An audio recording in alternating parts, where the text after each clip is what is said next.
एक समय की बात है, एक गांव में सफेद साड़ी वाली चुड़ैल का आतंक था।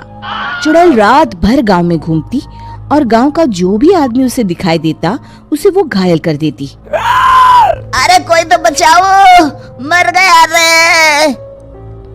एक रात हरिया अपने खेत से अपने घर लौट रहा था कि तभी अचानक उसके सामने चुड़ैल आ जाती है। अरे बाप रे, ये चुड़ैल कहाँ से आ गई? आज तो मैं गया काम से।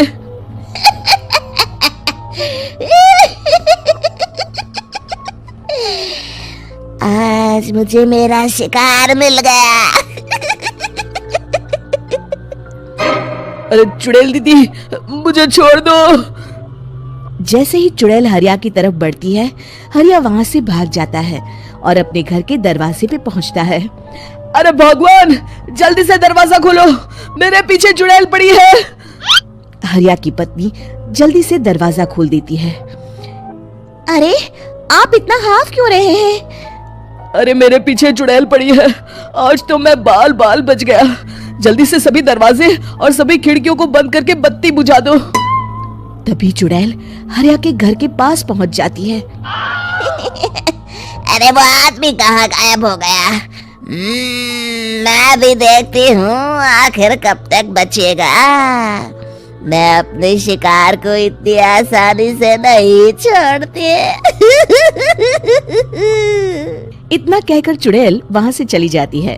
वहीं दूसरी तरफ हरिया और उसकी पत्नी दोनों अपने घर की खिड़की से ये सब देख रहे होते हैं। अरे बाप रे, ये तो बड़ी डरावनी चुड़ैल थी। अगले दिन ये बात आग की तरह पूरे गांव में फैल जाती है और धीरे धीरे लोग चुड़ैल के डर के मारे शाम होते ही अपने घरों से बाहर निकलना बंद कर देते हैं। कुछ दिनों के बाद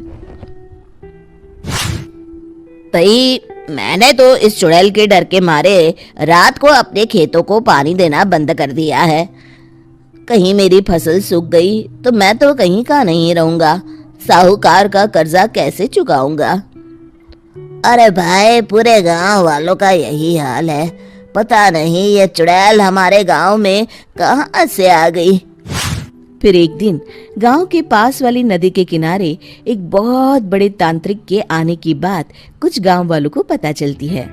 वो लोग जाके ये बात गांव के मुखिया को बताते हैं। मुखिया जी, नदी के किनारे एक बहुत ही पहुंचे हुए तांत्रिक बाबा आए हैं। हमें उनसे मदद मांगनी चाहिए। मैंने सुना है वो बड़े बड़े भूतों और चुड़ैलों को अपने वश में कर लेते हैं। मुखिया जी सभी गांव वालों को लेकर उस तांत्रिक के पास पहुंच जाते हैं। ओम फट स्वाहा, ओम फट स्वाहा। तभी तांत्रिक अपनी बंद आंखों को खोलकर कहता है, क्या बात है? तुम सब लोग यहाँ क्यों आए हो? मुखिया जी उस तांत्रिक को सारी बात बता देते हैं। अच्छा, तो ये बात है। और तांत्रिक अपनी आंखों को बंद कर लेता है। मैं देख रहा हूँ तुम्हारे पूर्वजों ने बहुत पाप किए थे, जिससे ये गांव अब श्रापित हो चुका है। उसी के फल स्वरूप तुम्हारे गांव में चुड़ैल आई है। ये चुड़ैल बहुत खतरनाक है, ये किसी को नहीं छोड़ेगी। हे भगवान, मर गए रे, अब क्या होगा? तभी गांव के मुखिया जी कहते हैं, बाबा, इस चुड़ैल से हम सबको बचा लीजिए। कोई तो उपाय होगा। इसका सिर्फ एक ही उपाय है। सभी गांव वालों को बारी बारी हर दिन अपनी आधी फसल उस पहाड़ी के ऊपर बनी काली गुफा में छोड़ के आनी होगी। तभी उस चुड़ैल की भूख मिटेगी और श्राप का प्रभाव खत्म हो जाएगा और तुम सब जिंदा बच जाओगे। सभी गांव वाले उस तांत्रिक की बात को मान लेते हैं और वहां से चले जाते हैं।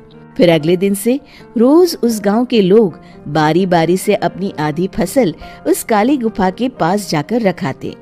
कुछ दिनों बाद हरिया की बारी आती है।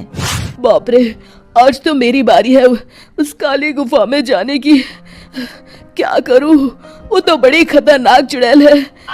मेरे तो हाथ पैर कांप रहे हैं। फिर हरिया डरते डरते अनाज की बोरियां अपनी बैलगाड़ी में लाद देता है। तभी हरिया की पत्नी उससे कहती है, देखो जी, संभल के जाना और किसी भी हालत में शाम होने से पहले वापस आ जाना। उस चुड़ैल का कोई भरोसा नहीं है जी। हरिया बैलगाड़ी में बैठते हुए कहता है, भगवान, मैं क्या वापस आऊंगा? लगता है अब तो मेरी खबर ही आएगी। इतना कहकर हरिया वहां से चला जाता है। रास्ते में जंगल से गुजरते हुए हरिया की बैलगाड़ी का एक चक्का बड़े गड्ढे में फंस जाता है। हे भगवान, अब ये क्या मुसीबत है? हरिया नीचे उतर के पूरी ताकत से अपनी बैलगाड़ी को गड्ढे से निकालने की कोशिश करता है। बहुत देर मेहनत करने के बाद हरिया की बैलगाड़ी उस गड्ढे से बाहर निकल जाती है। हे भगवान, अब तो शाम होने वाली है। आज तो मैं गया काम से। जैसे तैसे हरिया काली गुफा में पहुंच जाता है। अरे मर गया रे, यहाँ तो चारों तरफ डरावना माहौल है। मैंने यहाँ आने में बहुत देर कर दी, कहीं चुड़ैल नाराज ना हो जाए। हरिया अनाज की बोरियां वहां रख के जैसे ही जाने लगता है, तभी उसे किसी के आने की आवाज सुनाई देती है। हरिया एक कोने में छुपकर अंदर देखने लगता है। चुड़ैल वहां आती है और फिर अपने चेहरे से नकली चुड़ैल का मुखौटा निकाल देती है। हरिया ये देख के हक्का बक्का रह जाता है। तभी चुड़ैल कहती है, भैया यहाँ आना।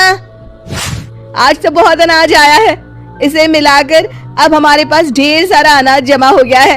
कल ही हम इसे शहर में बेच आएंगे और माला माल हो जाएंगे। तभी अंदर से नदी के किनारे वाला तांत्रिक बाहर आता है। अरे, ये तो तांत्रिक बाबा है। हाँ, अब तो हम दोनों की जिंदगी मजे में कटेगी। गांव वालों को बेवकूफ बनाना इतना भी मुश्किल नहीं था। लोग तो तुम्हें सच में असली चुड़ैल समझते हैं। हाँ, तुमने सही कहा। अब ये गांव वाले चुड़ैल के डर से जिंदगी भर इस काली गुफा में अनाज पहुंचाते रहेंगे।